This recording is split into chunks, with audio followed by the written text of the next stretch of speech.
ഇസ്ലാമിന്റെ പ്രമാണങ്ങളിലും അതുപോലെ തന്നെ ഖുർആനിലും ഹദീസിലും നിങ്ങൾ വിശ്വസിക്കുന്ന പല കാര്യങ്ങളിലും ചില യുക്തി വിരുദ്ധമായ കാര്യങ്ങളെങ്കിലും ഇല്ലേ എന്ന ചോദ്യം.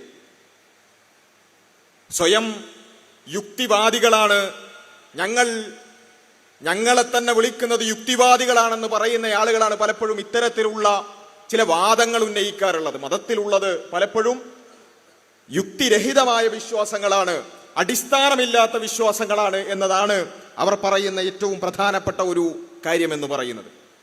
ഇതിനെയാണ് നമ്മൾ ആദ്യമായി പരിശോധിക്കാൻ പോകുന്നത്. മതത്തിൽ യുക്തിവിരുദ്ധമായ കാര്യങ്ങളുണ്ടോ? യുക്തിവിരുദ്ധമായ ചില കാര്യങ്ങൾ മതത്തിലുണ്ട് എന്ന് പല ആളുകളും പറയുന്നത് എന്തിന്റെ അടിസ്ഥാനത്തിലാണ്? അവിടെ അത് പരിശോധിക്കാൻ നമ്മൾ ശ്രമിക്കുമ്പോഴാണ് പല ആളുകളും മതത്തിൽ യുക്തിവിരുദ്ധതയുണ്ട്, അല്ലെങ്കിൽ ഇന്ന കാര്യം യുക്തിവിരുദ്ധമാണ്, ഇന്ന കാര്യം എന്റെ യുക്തിക്ക് നിരക്കുന്നില്ല, ഇന്ന ഖുർആനിന്റെ ആയത്ത് ഞാൻ പരിശോധിച്ചു നോക്കുമ്പോൾ അതെന്റെ യുക്തിക്ക് യോജിക്കുന്നില്ല, ഈ ഹദീസ് ഞാൻ വായിച്ചു നോക്കുമ്പോൾ അതെന്റെ യുക്തിയോട് യോജിക്കുന്നതായി എനിക്ക് തോന്നുന്നില്ല എന്ന് പല ആളുകളും പറയുന്നതിന്റെ അടിസ്ഥാനം അവരുടെ കോമൺ സെൻസിന് അത് യോജിക്കുന്നില്ല എന്നതുകൊണ്ട് മാത്രമാണ്. അഥവാ പല ആളുകളും യുക്തി എന്നതുകൊണ്ട് ഉദ്ദേശിക്കുന്നത് കോമൺ സെൻസിനെയാണ്, അഥവാ അവരുടെ സാമാന്യ യുക്തിയെയാണ്.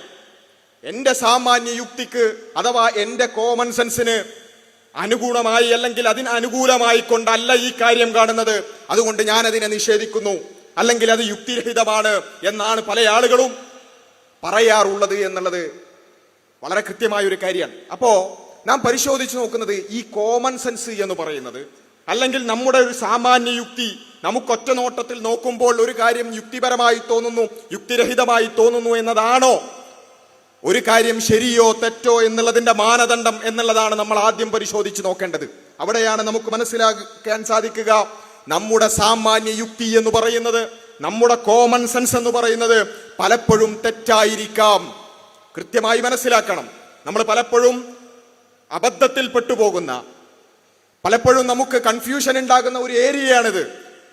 എനിക്ക് യുക്തിപരമായി തോന്നുന്നില്ല, അതുകൊണ്ട് ഞാൻ നിഷേധിക്കുന്നു എന്നൊക്കെ പറയുമ്പോൾ പല ആളുകളും കോമൺ സെൻസിനെയാണ് അവിടെ ഇരിക്കുന്നത്. പക്ഷേ നമ്മൾ മനസ്സിലാക്കുക, നമ്മുടെ കോമൺ സെൻസ്, നമ്മുടെ സാമാന്യ യുക്തി പലപ്പോഴും തെറ്റായിരിക്കാം.